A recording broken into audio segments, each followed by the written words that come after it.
The Nightingale, adapted from Hans Christian Andersen. The emperor's palace was the most beautiful in the world. In the garden were to be seen wonderful flowers, and to the costliest of the silver bells were tied, which rang so that nobody should pass by without noticing the garden. It extended so far that the gardener himself did not know where the end was. If one went on and on, one came to a glorious forest. The wood extended straight down to the sea, and in the trees lived a nightingale.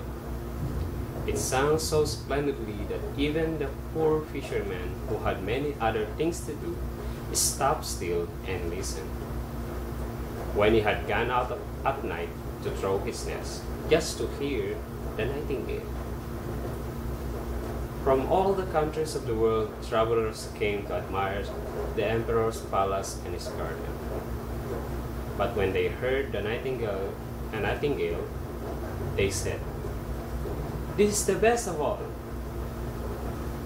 At last, their words came to the emperor. "What's that?" he exclaimed. "I don't know the nightingale at all. Is there such a bird in my empire, and even in my garden? I've never heard of that. I command that he shall appear this evening and sing before me." But where was the nightingale to be found? The court had not heard of it either. There was a great inquiry about the wonderful nightingale, which all the world knew except the people at the palace. At last, they met a poor little girl in the kitchen who said, "Yes, I know the nightingale well. It can sing gloriously. Every evening, I get leave to carry my mother to the scraps from the table. She lives down by the stream, and when I get back and I am tired, and the rest in the wood, then I hear the nightingale sing. It is just as if my mother kissed me." So the little girl led the way out into the wood. Half the court went, and the little child pointed at last to a little gray bird up in the boughs. "It can't be possible," they said. "How dull it looks! But it may have lost its color at seeing such grand people around." "Little nightingale," called the kitchen maid, "our gracious emperor wishes you to sing before him." "My song sounds best in the greenwood," replied the nightingale. Still it came willingly when it knew what the emperor wished. The palace was festively adorned for it. The walls and the flooring, which were of porcelain, gleamed in the rays of 1,000 golden lamps. The most glorious flowers which could ring clearly had been placed in all the passages. In the great hall, there had been placed a golden perch on which the nightingale sat. The little kitchen girl had received permission to stand by the door. All the court was in full dress, and all looked at the little gray bird to which the emperor nodded. Then the nightingale sang so gloriously that the tears came into the emperor's eyes, and the song went straight to his heart. It was to remain at the palace now, the emperor decided, to have its own cage, with liberty to go out twice every day and once at night. 12 servants were appointed when the nightingale went out, each of whom had a silken string fastened to the bird's leg, which he held very tightly. There was really no pleasure in an excursion of that kind. The whole city spoke of the wonderful bird.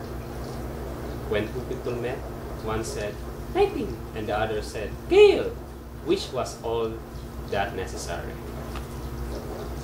Even 11 peddlers' children were named after the bird, but not one of them could sing a note.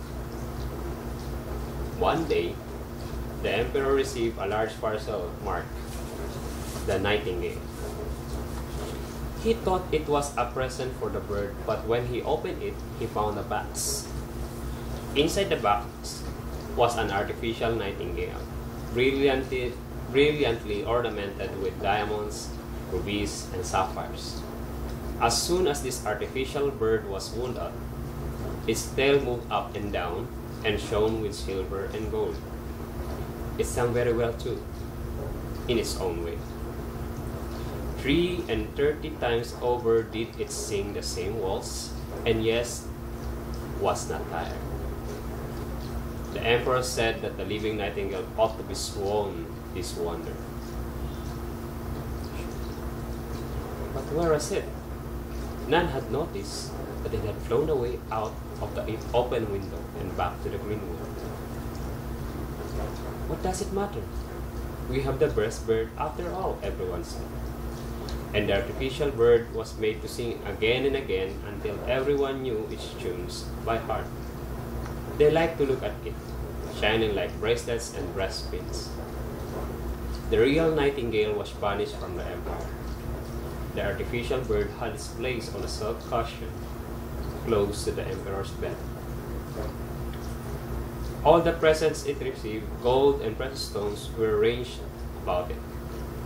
It had a title, High Imperial After Dinner Singer. It was certainly famous. So a whole year went by, and then 5 years. The emperor was ill and could not, it was said, live much longer.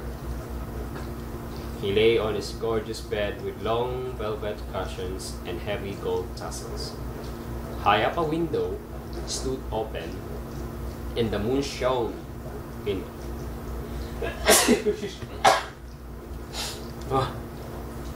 High up a window stood open, and the moon shone in on the emperor and the artificial bird. The emperor could scarcely breathe. It was just as if something lay upon his heart. He opened his eyes, and then he saw that it was Death who sat upon his heart. It had put on his golden crown and held the emperor's sword. And all around, from among the folds to the splendid curtains, strange heads peered forth, some ugly and some quite lovely and mild.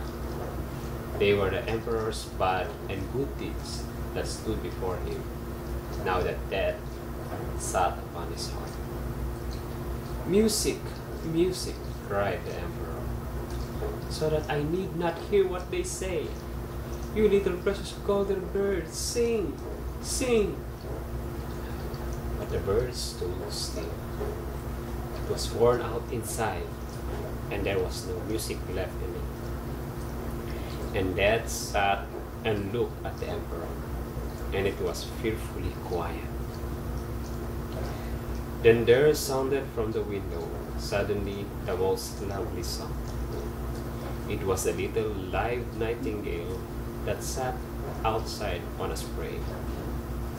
It had heard of the emperor's sad plight and had come to sing to him of comfort and hope. And as it sang, the blood ran quicker and more quicker through the emperor's heart, and even Death listened. The nightingale sang on, and it sang of the quiet churchyard where white roses grow, and the elder blossoms smell sweet, and the grass is green. Then Death felt a great longing to see his garden, and he floated out of the window in a white mist, and with him went the spectres. Thanks, thanks, said the emperor. How can I reward you? You must always stay with me. Not so, replied the nightingale. I cannot build my rest in a palace, but I will come and sit in the evening on the spray yonder by the window, and sing you something so that you may be glad and thoughtful at once. I will sing of those who are happy and those who suffer. I will sing of good and of evil that are hidden from you. The little singing bird flies far around, the poor fisherman, the peasant group, to everyone who dwells far from your court. I will come and sing to you. But one thing you must promise me. Everything, said the emperor.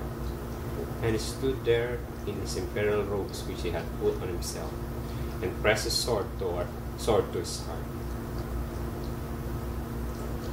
One thing only I beg of you, said the nightingale. Tell no one that you have a little bird who tells you everything, and it will go all the better. And the nightingale flew away. The servants came in to look at their dead emperor, and yes, there he stood. And the emperor said, "Good morning."